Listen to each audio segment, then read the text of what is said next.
fight City Hall to keep the American flag on their uniforms. That story is coming up. One major retail chain says it will not be doing business with the U.S. government. We'll tell you why. And a little later, a bus rolls in angry and ready to fight City Hall when they learned the city was going to take the American flag off their uniforms. ABC 7 investigative reporter Chuck Gowdy is here with that story. Chuck? Ron, since September 11th, most people in law enforcement and on fire and rescue teams have been especially sensitive about the display of the American flag.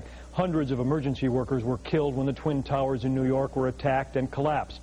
And so a week ago today, Northlake police officers were astonished when their chief informed them that the American flag patch they have worn for years on their uniforms would have to be removed. Here in the city of friendly people, population 12,000, there are plenty of patriotic signs and symbols. City Hall even flies a different historical flag every month. For years, Northlake police officers have proudly worn the stars and stripes on a patch sewn to their uniform sleeve.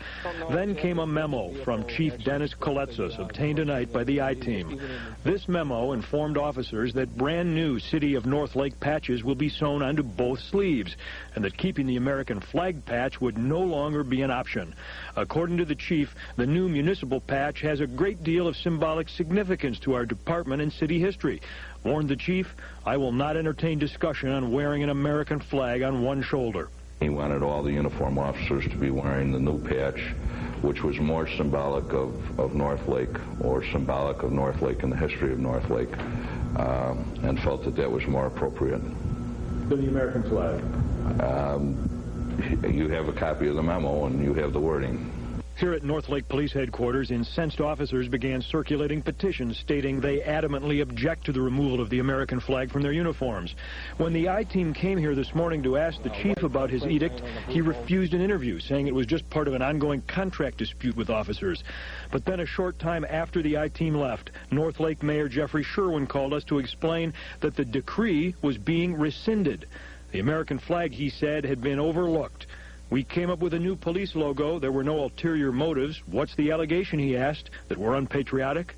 Then in a phone conversation with the police chief, he declared, we're not un-American, we're a pretty fine organization. The union, he said, was trying to embarrass the city.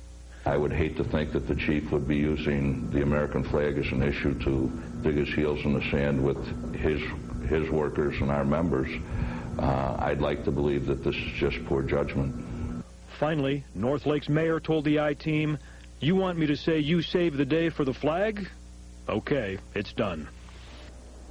Northlake police officials say they've already spent $6,000 on the new patches. Now they say they'll have to spend even more to redesign the patrol uniforms.